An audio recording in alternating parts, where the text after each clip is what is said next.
Hi guys and welcome back. So today I'm going to be showing you how to make a coffee marble cake. Let's begin. To get started on the recipe, you'll want to grab yourself a large mixing bowl, and into the mixing bowl place your butter, which is at room temperature, along with your sugar, and beat the two together until they are lighter and fluffier in colour and consistency. I beat it for around 5 to 7 minutes, or until you've reached this much paler, lighter, fluffier consistency, and that's what you're looking for. You can then go ahead and add in your eggs one at a time, beating well in between each addition, making sure that the eggs are fully incorporated. Because of the amount of eggs, the mixture may split a little bit, but if it curdles completely, scrap it and restart.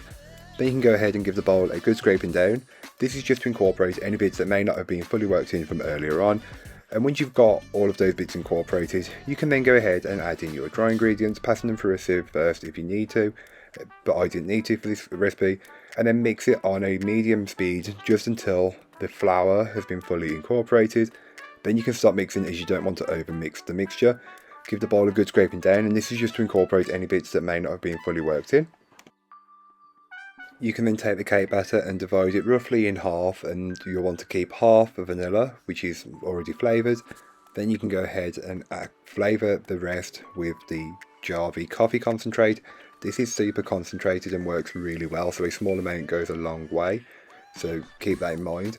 I totally recommend it. It works really well and balances the cake perfectly. So it's not just for drinks, you can also use it in baking, which is what I've done. It's a large bottle, you should get 30 servings. I maybe use a little bit more, but trust me, it works really well with this recipe.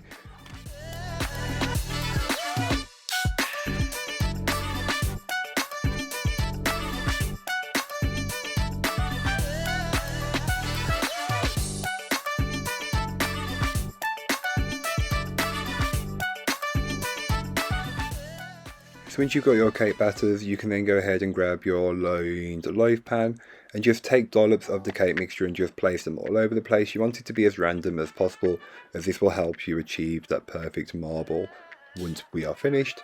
So once you've got all of the cake batter there, you can then take a knife of any sort and just swirl the batter around a little bit. Not too much, as you don't want to fully combine the two different flavours and then it'll merge and just become one murky colour. You're looking to keep it separate. It should look something a little like this. Roughly, might be a bit different. You can then bake it off in your preheated oven. I will leave all that information in the blog post, which will be linked down below. So it wouldn't quite be one of my loaf cakes if I didn't top it with some Italian meringue buttercream. So into a saucepan place your water and sugar and mix the two together, then place on the hob over a medium-high heat, and then into a mixing bowl place your egg yolks and your whole egg and whisk until they are lighter and fluffier in colour and consistency.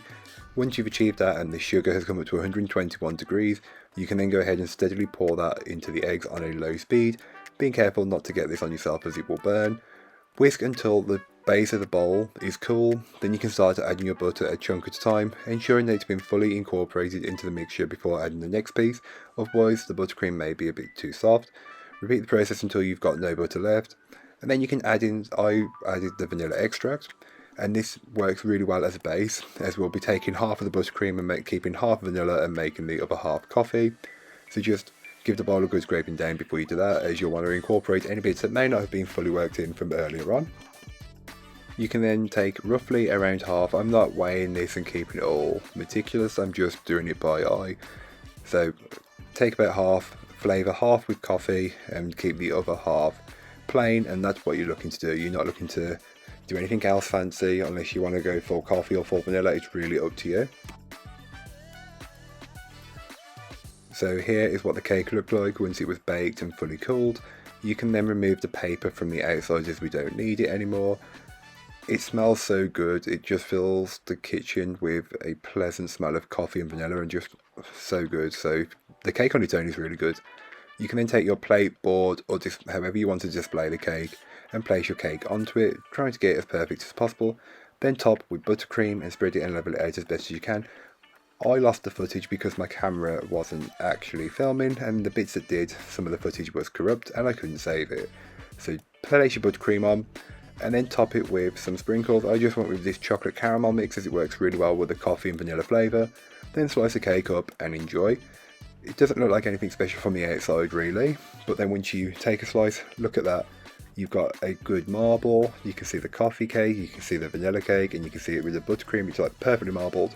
What's not to love? So thank you so much for watching. I hope you enjoyed. If you did, don't forget to like, comment and subscribe for more from me, and I'll be back again soon, so join me then. In the meanwhile, don't forget to check out the description. There'll be a link to this recipe, a link to my blog, and links to Jarvie, where you can go ahead and check out their products, and I will leave a code so you save some money. But that's all for today. I hope you enjoyed. Bye guys.